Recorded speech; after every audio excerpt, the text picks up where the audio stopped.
नमस्कार दोस्तों, आप देख रहे हैं सरकारी जॉब भर्ती और मैं हूं हेमंत साहू। दोस्तों, आज की टॉपिक में देखने वाला है भृत्य भर्ती परीक्षा 2022 का। यहाँ 11वां भाग है। इससे पहले मैंने 10 वीडियो ऑलरेडी यूट्यूब पर अपलोड करके रख दिया है। दोस्तों, अगर आप चैनल पर नए हो तो चैनल को सब्सक्राइब कर देना, बेल आइकन को जरूर दबा देना। साथ ही इस वीडियो का अगर आपको फ्री पीडीएफ चाहिए तो टेलीग्राम चैनल पर ज्वाइन करना, वहाँ से आपको फ्री पीडीएफ मिल जाएगा। दोस्तों, इसका जो एग्ज़ाम है 25 सितंबर 2022 को है, तो फिर इसलिए जो समय बहुत कम बचा है। तो आप लोग जो है पूरे वीडियो को जरूर देखना। और चलते हैं यहाँ पर वीडियो की तरफ। जो आप लोगों के लिए होमवर्क दिया था उसको हम देख लेते हैं। नेत्रदान में आंख का कौन सा भाग प्रयुक्त किया जाता है? तो बहुत ही इंपॉर्टेंट प्रश्न था। नेत्रदान में कौन सा भाग का प्रयुक्त किया जाता है? अंतर्जगा कार्निया। आज का पहला क्वेश्चन देखते हैं। संविधान निर्मात्री सभा में छत्तीसगढ़ से निर्वाचित किस सदस्य को हिंदी प्रारूप समिति का अध्यक्ष बनाया गया था? बहुत ही इंपॉर्टेंट प्रश्न है और ये प्रश्न बार बार पूछे भी जाते हैं। ठीक है, प्रश्न क्या बोल रहा है कि भारतीय संविधान निर्मात्री सभा में निर्वाचित किस सदस्य को हिंदी प्रारूप समिति का अध्यक्ष बनाया गया था छत्तीसगढ़ के? इसका आंसर आ जाएगा घनश्याम सिंह गुप्ता जाएगा। ठीक है, देखो, जो संविधान का निर्माण किया गया था वो इंग्लिश के शब्दों में किया गया था, लेकिन जो इसके घनश्याम सिंह गुप्त के जो अध्यक्षता में समिति बनाया गया था हिंदी प्रारूप समिति का, जो कि इंग्लिश का हिंदी में ट्रांसलेट किया गया है। दूसरा प्रश्न है, बदराटोला जंगल सत्याग्रह 1939 में किस जिले से किया गया? यहाँ पर किस आ जाएगा। ठीक है, किस जिले से किया गया है? तो इसका आंसर आ जाएगा राजनांदगांव से किया गया है। देखो, ज़्यादातर जो जंगल सत्याग्रह हुआ है वो 1930 के दरमियान हुआ है। ठीक है, लेकिन यहाँ जो बद्रा टोला है वहाँ 1939 में किया गया है और राजनांदगांव में किया गया है। तीसरा प्रश्न है यहाँ पर, छत्तीसगढ़ के किस विद्रोह को चिपको आंदोलन कहा जाता है? बहुत ही अच्छा प्रश्न है कि छत्तीसगढ़ के किस विद्रोह को चिपको आंदोलन कहा जाता है? तो इसका आंसर क्या जाएगा? कोई विद्रोह को। ठीक है, जो कोई विद्रोह है छत्तीसगढ़ में हुआ था उसे कहा जाता है चिपको आंदोलन कहा जाता है। देखो, यहाँ पर मैंने लिख दिया है कि कोई विद्रोह कब हुआ था, और 1859 में हुआ था। दक्षिण बस्तर में कोई विद्रोह हुआ था और वन की रक्षा करने के लिए आदिवासियों द्वारा किया गया था। ठीक है, और यहाँ पर मैंने लिख दिया है कि इसका जो नेतृत्व है उन्होंने कौन ने किया है? नागोर है।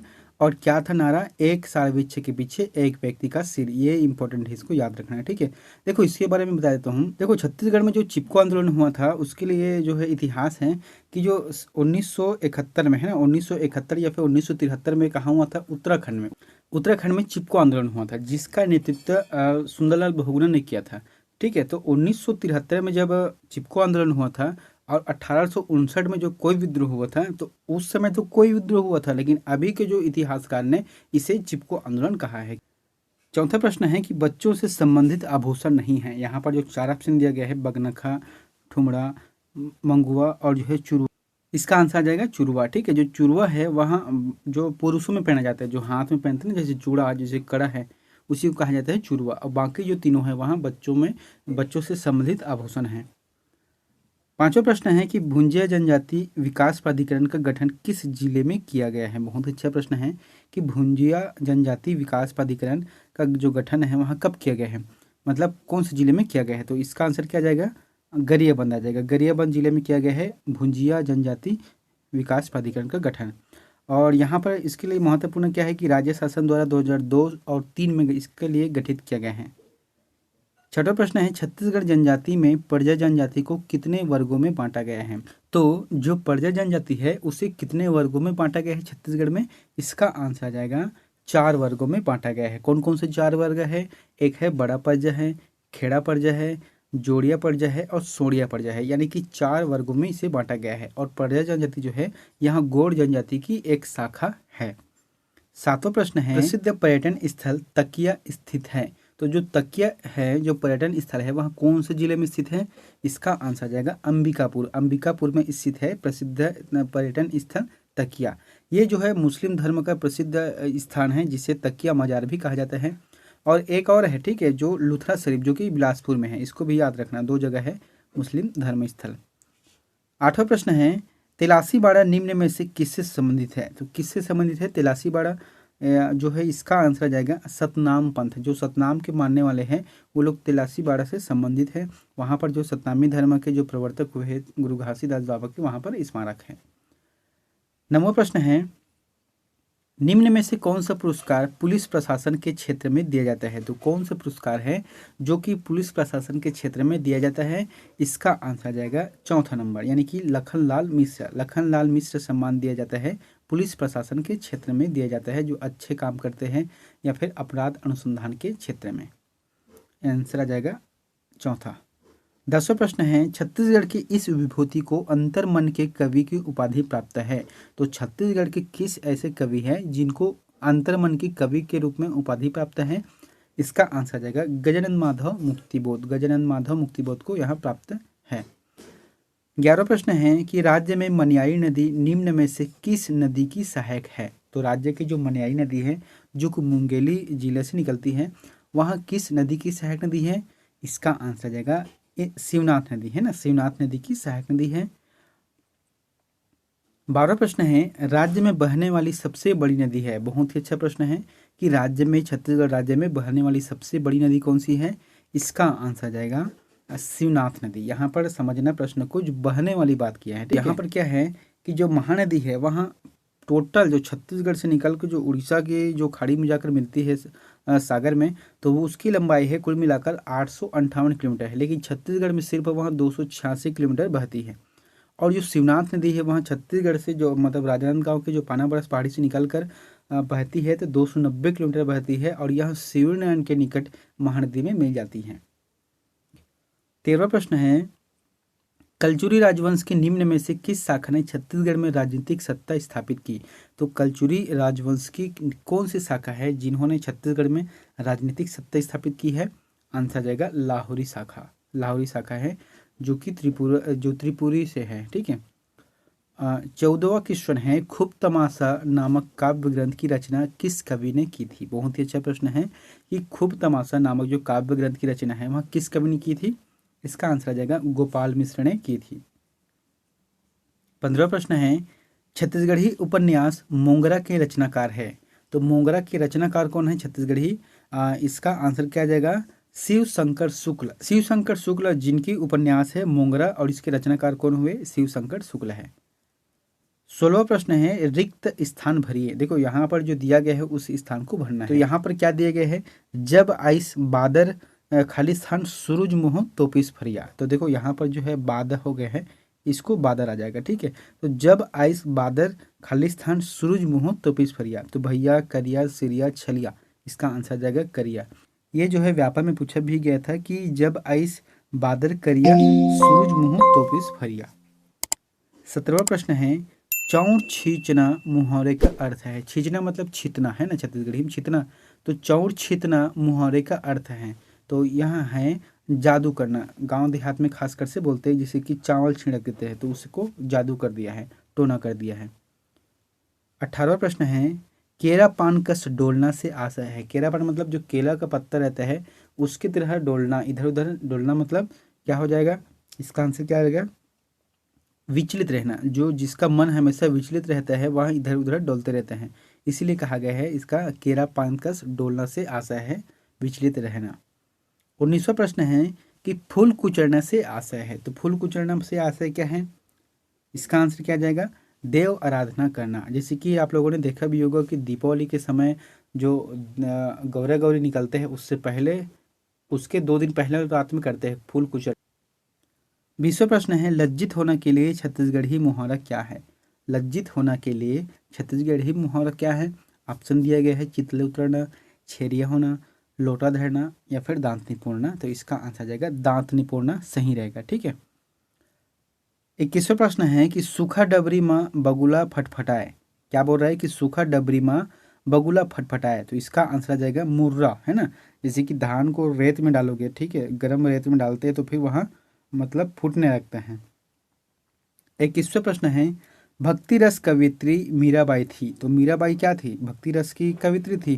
तो वह किससे संबंधित है? इसका आंसर आ जाएगा एक राजपूत शासक की पत्नी थी। मेवाड़ के जो राजपूत शासक की पत्नी थी। 22वां प्रश्न है कि अकबर के शासन में महाभारत का फारसी भाषा में अनुवाद किया गया था, वह किस नाम से जाना जाता है? यानी कि जो अकबर के शासनकाल में महाभारत का फारसी में अनुवाद किया गया तो वह किस भाषा में उसको जो है लिखा गया है? इसका आंसर आ जाएगा रज्मनामा। रज्मनामा के नाम से जाना जाता है। 23वां प्रश्न है, कौन सुमेलित नहीं है। यहाँ पर जो सुमेलित करना है दोस्तों, ऐसे टाइप के क्वेश्चन खासकर से पूछे जाते हैं और जो सही जोड़ी मिलाना है और जो है 1 2 3 4 को आगे पीछे करके दिए रहते हैं। देखो यहाँ पर जो पहला ही सुमेलित नहीं है, क्या है कि हुमायूं नामा को गुलबदन बेगम ने लिखा है, ठीक है। उसके बाद बाकी है तुजुक ए बाबरी को बाबर ने, तुजुक ए जहांगीरी को जहांगीर ने और शाहजहां नामा को इनायत खान ने लिखा है। इसका आंसर आ जाएगा पहला नंबर जो कि सुमेलित नहीं है। 24वां प्रश्न है कि वर्ष 1498 में वास्को डी गामा भारत में कहाँ पर उतरा है। तो कहाँ पर उतरा है, सबसे पहली बात जब 1498 में भारत पहुंचा ये नए रास्ते से, तो कहाँ पर पहुंचा है, तो इसका आंसर आ जाएगा कलिकट, कलिकट में यहाँ पहुंचा है। 25वां क्वेश्चन है कि दक्षिण अफ्रीका में महात्मा गांधी द्वारा प्रकाशित पत्रिका का नाम था। तो दक्षिण अफ्रीका में जब पहले महात्मा गांधी रहते थे तो वहाँ पर एक प्रकाशित किया जाता था पत्रिका, तो किस नाम से जाना जाता था उसको, इसका आंसर आ जाएगा इंडियन ओपिनियन, इंडियन ओपिनियन के नाम से जाना जाता था। 26वां प्रश्न है कि कहाँ पर 21 अक्टूबर 1943 को स्वतंत्र भारत की आज़ाद हिंद सरकार की घोषणा की थी। बहुत अच्छा प्रश्न है। जो आज़ाद हिंद फौज की या फिर आज़ाद हिंद सरकार की जो घोषणा है वहाँ 21 अक्टूबर 1943 को किया गया। तो किसने किया गया है, देखो यहाँ पर क्या पूछा गया है, कहाँ पर किया गया, तो सिंगापुर में किया है। और किसने किया है, नेताजी सुभाष चंद्र बोस ने किया है। 27वां प्रश्न है कि विश्व इतिहास की झलक के रचयिता है। बहुत अच्छा प्रश्न है कि विश्व इतिहास की झलक के रचयिता कौन है, इसका आंसर आ जाएगा जवाहरलाल नेहरू, जवाहरलाल नेहरू जो कि विश्व इतिहास के झलक के रचयिता है। 28वां प्रश्न क्या है, पोस्ट ऑफिस के लेखक कौन है। जो पोस्ट ऑफिस है इसके लेखक कौन है, यहाँ पर ऑप्शन दिया गया है कि रविंद्रनाथ टैगोर है, मुकराज आनंद है, शरद चंद्र चटर्जी है और जो विष्णु शर्मा है। तो इसका आंसर आ जाएगा रविंद्रनाथ टैगोर, रविंद्रनाथ टैगोर जो कि पोस्ट ऑफिस के लेखक है। 28वां प्रश्न क्या है कि निम्न विद्रोह में से किसको बंकिम चंद्र चटर्जी ने अपने उपन्यास आनंद मठ में उल्लेख कर प्रसिद्ध किया है। यहाँ पर बंकिम आ जाएगा, ठीक है। तो कौन से विद्रोह हुआ था जिसे बंकिम चंद्र चटर्जी ने अपने उपन्यास कौन से आनंद मठ में उल्लेख किया है, इसका आंसर जाएगा सन्यासी विद्रोह। जो कि सन्यासी विद्रोह कब हुआ था, ये 1770 से 80 के मध्य हुआ था, ठीक है। 1770 से 80 के मध्य हुआ है। 30वां प्रश्न है कि लिखित संविधान की अवधारणा ने सर्वप्रथम कहाँ जन्म लिया है। तो कहाँ पर जन्म लिया है लिखित संविधान की अवधारणा, इसका आंसर आ जाएगा फ्रांस में, है ना। फ्रांस में जन्म लिया है लिखित संविधान, मतलब जो फ्रांस के जो संविधान है वहाँ लिखित रूप से है और लिखित रूप से सबसे बड़ा संविधान भारत की है। 31वां प्रश्न है कि राष्ट्रपति सर्वोच्च न्यायालय से संविधान के किस अनुच्छेद के अंतर्गत परामर्श ले सकता है। एक राष्ट्रपति रहता है, अगर कोई समस्या आ जाती है या फिर कोई विचार आ जाता है जिसके लिए वहाँ स्वयं से मतलब सामर्थ्य नहीं होता, तो फिर वहाँ सर्वोच्च न्यायालय से सलाह लेता है, ठीक है। तो वहाँ कौन से अनुच्छेद के अंतर्गत है, आंसर आ जाएगा अनुच्छेद 143 के अंतर्गत है। इसमें जो है परामर्श ले सकता है लेकिन मानने के लिए बाध्य नहीं है, ठीक है। वहाँ परामर्श देगा तो वह मान भी सकता है और नहीं मान भी सकता, ऐसा है। 32वां प्रश्न है कि पंचायती राज प्रणाली किस पर आधारित है। तो किस पर आधारित है पंचायती राज प्रणाली जो है, इसका आंसर जाएगा सत्ता के विकेंद्रीकरण पर, सत्ता के विकेंद्रीकरण पर परिभाषित और जो है संचालित है। इसमें जो जैसे कि केंद्र है, केंद्र के बाद क्या है, राज्य है, राज्य के बाद जिला, जिला को दे दिया शक्ति, उसके बाद ब्लॉक स्तर पर शक्ति दिया है, उसके बाद ग्रामीण पंचायत की पर स्तर पर शक्ति दिया है। तो इस तरीके से सत्ता का विकेंद्रीकरण को महत्व दिया गया है। 33वां प्रश्न है कि निम्न में से कौन सा शब्द विदेशी यानी कि आगत नहीं है। कह सकते हैं कि विदेशी शब्द नहीं है। यहाँ पर तहसीलदार, पोस्ट मास्टर, हारमोनियम और बादल है। तो इसका आंसर आ जाएगा बादल। जो बादल शब्द है वह देशा शब्द है और बाकी जो है विदेशी शब्द है। 34वां प्रश्न है सूत शब्द को स्त्रीवाचक बनाने के लिए निम्न में से किस प्रत्यय का प्रयोग करना पड़ेगा, ठीक है। प्रश्न क्या बोल रहा है, जो सूत शब्द है उसको अगर स्त्रीवाचक बनाते हैं तो क्या प्रत्यय का प्रयोग करना पड़ेगा, यहाँ पर दिया गया है। इसका आंसर जाएगा आ। जो आ अगर डाल देते हैं यानी कि सूत के पीछे अगर आ डालते हैं क्या हो गया, सूता हो जाएगा, है ना। तो यही जो है स्त्रीवाचक शब्द बन जाएगा। 35वां प्रश्न है कि वचन संबंधी अशुद्धि वाले वाक्य को पहचानना है। यहाँ पर क्या बोला गया है, वचन संबंधी होना चाहिए, ठीक है। बाकी का अशुद्धि हो तो चलेगा लेकिन वचन संबंधी जो अशुद्धि बोला गया है उस हिसाब से देखा जाए तो फिर तीसरा जो है इसका आंसर रहेगा, यानी कि वहाँ सभी श्रेणी के लोग थे। तो इसका आंसर सही होना चाहिए क्या, कि वहाँ सभी श्रेणियों के लोग थे, है ना। ये जो आंसर सही आ जाएगा, फिलहाल ये गलत है। 36वां प्रश्न है कि इनमें से कौन सा सर्वनाम पुरुषवाचक नहीं है। तो इनमें से कौन सा सर्वनाम जो है पुरुषवाचक नहीं है। कोई, आप, मैं और वे। तो इसका आंसर जाएगा कोई। कोई जो शब्द है वहाँ पुरुषवाचक सर्वनाम नहीं है और बाकी आप, मैं और वे जो है। अगला प्रश्न है कि निम्न में से कौन सा चिराग तले अंधेरा का अर्थ प्रदर्शित करता है। तो चिराग तले अंधेरा का अर्थ कौन प्रदर्शित करता है। इसका आंसर आ जाएगा चौथा नंबर, यानी कि अपने दोष स्वयं ना देखना। अपने दोष को स्वयं ना देखना मतलब चिराग तले अंधेरा। आपने लोग देखा भी होगा कि जो दिया रहता है वो बाकी सभी जगह को रोशन करता है, लेकिन अपने जो नीचे है उसको रोशन नहीं करता है। आंसर आ जाएगा फोर्थ रहेगा। 38वां प्रश्न है पाँव 12 होना मुहावरे का अर्थ है। तो पाँव 12 होना मतलब क्या होगा इसका अर्थ। इसका आंसर है खूब लाभ होना। खूब लाभ होना मतलब पाँव 12 होना। ये आ जाएगा थर्ड। 39वां क्वेश्चन है कि मैं स्वयं चला जाऊंगा इस वाक्य में निजवाचक सर्वनाम कौन सा है। मैं स्वयं चला जाऊंगा इस वाक्य में निजवाचक क्या है। निज मतलब खुद के लिए। तो इसका आंसर आ जाएगा स्वयं। जो शब्द है स्वयं वो खुद से है, तो इसलिए यह निजवाचक सर्वनाम है। दोस्तों 40वां क्वेश्चन है, आप लोगों को होमवर्क देना है इसका आंसर को। प्रश्न है कि स्थानीय प्रशासन हेतु पंचकुल संस्था किन शासकों ने बनाई थी। यानी कि जो इतिहास में जो बहुत सारे शासनकाल हुए, जैसे कि ऑप्शन दिया गया है कलचुरी, मराठा, काकती और नागवंशी।